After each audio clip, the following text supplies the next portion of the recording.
Hi hello friends, welcome to சாமோரி designer. இன்றைக்கி என்ன நியூ ஸ்டிச்சுன்னு பார்த்துலாமா? வாங்க வீடியோக்குள்ளே போகலாம். இன்றைக்கி நம்ம லாங் அண்ட் ஷார்ட் ஸ்டிச் தான் பார்க்க போகிறோம். அதில் டைப் 1 டைப் 2 இருக்குது. ஸோ இன்றைக்கி நம்ம டைப் 1 பார்க்க போகிறோம். எப்படி போகிறதுன்னு சொல்கிறவாங்க. இப்போ நான் ட்ரா பண்ணியிருக்க மாதிரி 3 லைன் நீங்கள் வந்து ட்ரா பண்ணிக்கோங்க. 1 2 3ன்னு சொல்லி நம்ம அதை வந்து மென்ஷன் பண்ணிக்கலாம். இப்போ பாருங்கன்னா ஃபஸ்ட்டு லைன்லேருந்து ஒரு செயின் எடுத்து செகண்ட் லைனுக்கு ஒரு ஸ்டிச் போடுறேன். அதையே மறுபடியும் தேர்டுக்கு ஒரு ஸ்டிச் போடுறேன். அப்புறம் தேர்ட்லேருந்து ஃபஸ்ட்டுக்கு வந்து ஒரு லாக் போட்டு குட்டி செயின் போடுறேன் பக்கத்தில். இப்போ பாருங்கள், 1லேருந்து 2க்கு ஒரு செயின் போடுறேன்னா செயின் ஸ்டிச் போட்டு மேலே தேர்ட்லேயும் ஒரு செயின் ஸ்டிச் போடுறேன். அந்த செயின் ஸ்டிச்சை அப்படியே நீங்கள் கீழே கொண்டு வந்தீங்கன்னா ஒரு லூப் ஃபார்ம் ஆகும்.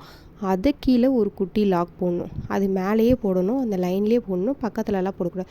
இப்போ நீங்கள் என்ன பண்ணுங்கள், குட்டி லாக் போட்டு பக்கத்துலேயே அந்த ஃபஸ்ட் லைன்லேயே ஒரு சின்ன செயின் ஸ்டிச் போட்டு மறுபடியும் செகண்டுக்கு கொண்டு போகணும். செகண்ட்லேருந்து தேர்டுக்கு போகிறோம்.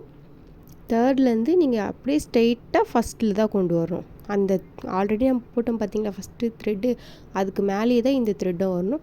கீழே ஒரு குட்டி லாக் போடணும். மறுபடியும் இது வந்து பக்கத்தில் ஒரு சின்ன செயின் ஸ்டிச் போடணும்.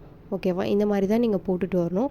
இப்போ ஷார்ட் அண்ட் லாங் ஸ்டிச்சுனால் நீங்கள் கொஞ்சம் கேப் விட்டு தான் போடணும். இப்போ தான் வந்து ஷார்ட் அண்ட் லாங் ஸ்டிச்சுக்கு வந்து டிஃப்ரென்ஸ் தெரியும். இப்போ நம்ம லீஃப் ஸ்டிச்சுக்கெலாம் வந்து பக்கத்தில் நெருக்கமாக போட்டோம், அந்த மாதிரி இதில் போடக்கூடாது. இந்த மாதிரி தான் போடணும். இந்த ஸ்டிச் நம்ம எங்கெல்லாம் யூஸ் பண்ணுவோம் பார்த்தீங்கன்னா, ஒரு ஃப்ளவரில் வந்து டபுள் ஷேடுக்கு யூஸ் பண்ணலாம். நெக்ஸ்ட்டு வந்து லீஃபில் வந்து இந்த மாதிரி போடலாம், லாங் அண்ட் ஷார்ட். நெக்ஸ்ட்டு வந்து இப்போ மயில் இறகு இருக்குது பார்த்தீங்களா, அந்த இதுலேயும் வந்து இந்த மாதிரி நம்ம போடலாம். அதெல்லாம் வந்து பார்க்க இந்த ஸ்டிச்சு வந்து நல்லாயிருக்கும். ஸோ இந்த மாதிரி தான் நீங்கள் போடணும். உங்களுக்கு ஏதாவது டவுட் இருந்தால் கமெண்ட் பண்ணுங்கள். நீங்கள் வந்து எந்த ஸ்டிச் போடுறதா இருந்தாலும் ஜரியில் போட்டு 1 டைம் ட்ரை பண்ணுங்கள். ஆனால் நீங்கள் மோஸ்ட்டாக வந்து த்ரெட்டில் தான் நீங்கள் ட்ரை பண்ணணும்.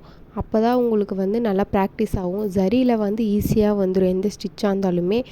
த்ரெட்டில் வந்து அந்த அளவுக்கு ஈஸியாக வராது. அதனால் நீங்கள் எப்பயுமே த்ரெட்டில் மட்டும்தான் யூஸ் பண்ணணும். இந்த மாதிரி த்ரெட்டு வச்சு நிறைய வீடியோஸ் நம்ம போட்டிருக்கோம். நம்ம சேனலை மறக்காமல் பாருங்கள்.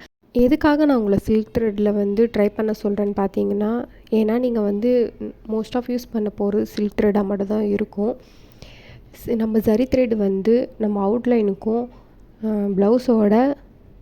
ப்ளவுஸ்க்கு ஸ்டார்டிங் வந்து நம்ம அந்த பார்டர் போகிறதுக்காக யூஸ் பண்ணுவோம். இதுக்காக மட்டும் தான் நம்ம நிறைய வந்து யூஸ் பண்ணுற மாதிரி இருக்காது ஜரி த்ரெட்டு. அதனால் சில்க் த்ரெட்டில் நீங்கள் ப்ராக்டிஸ் பண்ணிங்கன்னா நீங்கள் அடுத்தடுத்து யூஸ் பண்ணுறதுக்கு உங்களுக்கு கம்ஃபர்டபுளாகவும் இருக்கும், கொஞ்சம் ஈஸியாகவும் இருக்கும். ஆல்ரெடி நம்ம சேனலில் வந்து 90 வீடியோஸ் போட்டிருக்கோம், பார்க்காதவங்க பாருங்கள். உங்களுக்கு வந்து இது யூஸ் ஆகாமல் இருக்கலாம். பட் நிறைய பேருக்கு இந்த ஆரி ஒர்க் பற்றி கற்றுக்கணும் அப்படின்னு சொல்லிட்டு இருப்பாங்க. ஸோ அவங்களுக்கு ஷேர் பண்ணுங்கள். உங்களுக்கு புரியலைனாலும் கமெண்ட் பண்ணுங்கள். உங்களுக்கு வேறு ஏதாச்சும் வீடியோ வேணும், இந்த ஸ்டிச்சஸ் வேணும் அப்படின்னு சொல்கிறதா இருந்தாலும் நீங்கள் எனக்கு கமெண்ட் பண்ணுங்கள். இல்லை ஏதாச்சும் டவுட் இருந்தாலும் கமெண்ட் பண்ணுங்கள், நான் கண்டிப்பாக ரிப்ளை பண்ணுறேன். இதுலேயே நான் வந்து டைப் 2 நெக்ஸ்ட்டு இதுலேயே வந்து எப்படி ஃப்ளவரில் நம்ம போடணும், நெக்ஸ்ட்டு லீஃபில் எப்படி போடணும் அப்படின்றத நான் உங்களுக்கு வந்து போட்டு காட்டுறேன். நெக்ஸ்ட் வீடியோவில் நான் உங்களுக்கு கண்டிப்பாக போடுறேன். நெக்ஸ்ட்டு நீடல் அண்டு த்ரெட்டை வந்து ஸ்மூத்தாக ஹேண்டில் பண்ணுங்கள். 2 or 3 டைம்ஸ் கிட்ட எல்லா ஸ்டிச்சஸையும் போட்டு ப்ராக்டிஸ் பண்ணுங்கள். நீங்கள் ப்ராக்டிஸ் பண்ண கண்டிப்பாக ப்ராக்டிஸ் ஆகிடும். தேங்க்ஸ் ஃபார் வாட்சிங்.